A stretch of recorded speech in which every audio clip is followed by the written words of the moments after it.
Welcome to the WRAL Daily Download. I'm Amanda Lamb. In today's deep dive conversation with WRAL's Sarah Krueger, we're going to talk about an Afghan refugee who was killed recently in Durham. Sarah, welcome to the program. Thanks for having me.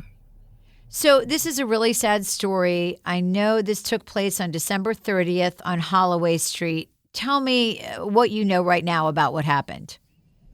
Yeah, so what we know from police is it was just before 11 at night on December 30th, and 40-year-old Ainzargul Totakhil was found shot dead in his car. His cousin, who I spoke with for my story, he told us he was an Uber driver who was at work at the time. And then since my original story aired, I got the 911 calls related to this case, and those help kind of fill in some of the gaps of what happened that night because police really have not released that many details. And so 911 callers, they reported hearing anywhere from 7 to 10 gunshots and then seeing Totakhil slumped over at the wheel in the driver's seat of his car. And one of the callers says he thinks that the gunshots came from a passing car. So this all happened in front of a convenience store that's on Holloway Street, where actually I also covered a murder there in 2020, that very same spot. And in that case, a 17-year-old was hit and killed by a stray bullet. And to my knowledge, that case was never solved. So unfortunately, it's an area where we report on a lot of shootings. And even yesterday, my photographer was out there getting video for our story, and he actually found a shell casing on the sidewalk. So we notified police about that. They came to pick it up. We're not sure, maybe they're not even sure at this point which shooting it may be associated with, but just highlights how prevalent shootings are in that area. And obviously, this is a developing story, and I'll make it clear that we're doing this interview on Tuesday afternoon.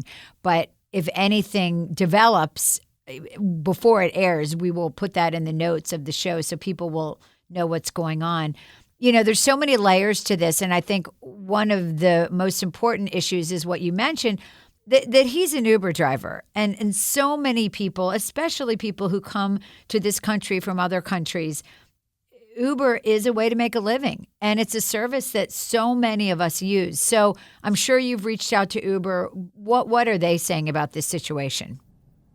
Yeah, I did reach out to Uber, and a spokesperson released just a brief statement saying, they offer condolences to the family. They're reaching out to the family. They also mentioned that they are working with police investigators here in Durham to offer any help they can. But beyond that, they really didn't elaborate either on the circumstances. And, that's something I've asked police as well. Do we know if perhaps the shooter was someone who Totakhil was giving a ride to? We really don't know the answers to those questions. And even the cousin that I interviewed, just to your point about how prevalent Uber driving is, he is also an Uber driver.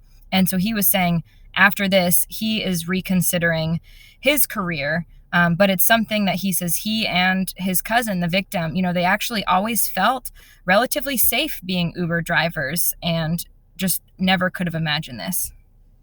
So another layer to this story, another very sad layer, is that this man had a very dangerous job in Afghanistan. He was working with American troops there as a translator, and then he comes here and he becomes a victim of violence. So tell me about that. What was his job, and how did he end up coming to the United States? Yeah, so his cousin told me he was a contractor for the U.S. military in Afghanistan for 7 years, doing logistics and translation, protecting our American troops. And it is such a dangerous job. It puts a target on your back from the Taliban. So he was literally risking his life by doing that work. And it got so dangerous for him there, for his family. That's why he was granted a special visa to come to the U.S., where he was supposed to be safer. And then just this tragic outcome, just the irony to think of this situation that, the cousin told me yesterday, we assumed that the U.S. was safer than Afghanistan. And now they're questioning that. Thank you so much for that insight. We're going to learn more about him. We're going to talk more about him after the break. We'll have more from Sarah Krueger on this recent violence in Durham and how crimes like these are bringing danger into focus, especially for the immigrant community. Welcome back to the WRAL Daily Download. I'm talking with Sarah Krueger about the recent murder of an Uber driver in Durham. And Sarah, we're learning more about the victim and his family. Tell me about him as a person. I know he was a father. He was really trying to build a life here. Yep, he came here, chasing that American dream. This is a man who came to the US as a refugee from Afghanistan about 7 years ago, coming here for safety. And he had worked for the US military in Afghanistan as a contractor in a couple of different roles. So he and his family, they were targets of the Taliban. They were not safe there. They got special visas to come to the US, hoping for a better life. And actually, he has a wife and 7 kids with an 8th child who is on the way. And his immediate family, all of them, they are still in the Middle East. This whole process of moving here, of getting the visas, that all takes time. So they were supposed to be moving to Durham really any week, any month now. They were ready to make that move, just waiting on those final steps. And the cousin that I spoke with, he told me the family does still plan to move here. Of course, it will now be just so much more difficult. Already they would have faced a number of challenges coming to a new country. Now they'll be doing so without their husband and father. Any belief that he was targeted because he was an immigrant? I mean, is anybody talking about that? I know that you talked to a group that helps immigrants get jobs, the Church World Service. So what are you hearing on that end? Yeah, so as far as if he was targeted, police have said in their initial press release, just sort of a one line, police do not believe this shooting to be random, which, that's always hard to really read too much into, because that can mean any number of things. It can mean that it wasn't random in the sense that he was targeted for robbery, or it wasn't random in the sense that whoever the shooter was targeting specifically the type of car he was driving. Talking with the cousin, he said, this is Totakhil was just an upstanding man who had great respect for life, great respect for laws, was not involved in anything, troubling, no gangs, no drugs, nothing like that. So the cousin actually thinks that potentially this was a case of mistaken identity, which we have seen before here in Durham, where the wrong person's car is shot into just because they happen to be driving a white Toyota Camry, and that's what someone else's rival gang member is also driving. So that's the cousin's speculation that may be the case here, but police are really not saying anything about that. And that refugee agency that you mentioned, I talked to Church World Service. They worked with him when he first arrived here in Durham around 2016.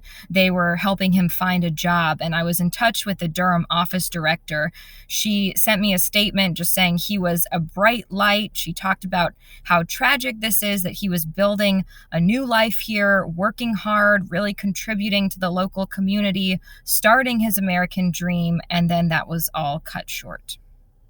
Absolutely. And so where does the investigation stand now? No arrests at this point, and they're still, again, just trying to figure out what the motive was and who might have done this. Exactly. Yep. No arrests. I checked in with police for my story. They say still no arrests. I did ask, is there any suspect information we may be able to put out there to help them track someone down? And they did not get back to me on that part of things. One of the 911 callers mentioned possibly a suspect vehicle might be a gray Nissan sedan. But, that's all unconfirmed at this point. And really, we have not heard anything more from police, and neither has the family. They are, of course, hoping for closure and hoping for some kind of an arrest. And I'll say, since this story ran, I have been hearing from a number of people, a county commissioner, a city council member. They were all asking me for contact information for the family. They wanted to reach out offer their help, their sympathy, their condolences. This has just really affected people here in Durham, understandably, with someone with a background like this who has done so much to help our country, to then meet this fate is just heartbreaking. Absolutely. And to that end, I know there is a GoFundMe right now to try to help raise money because obviously, father of 7 with a baby on the way, his family will need some help. Yes, definitely. Yeah, there is a GoFundMe. It was started by his cousin, and I checked it just a little while ago. It has raised more than $36,000 so far, with donations steadily streaming Wow. in. The goal is $50,000. They have raised that once, so they might raise it again. And that money, the cousin says, will go toward the funeral, also helping the family, who has, just so much ahead of them.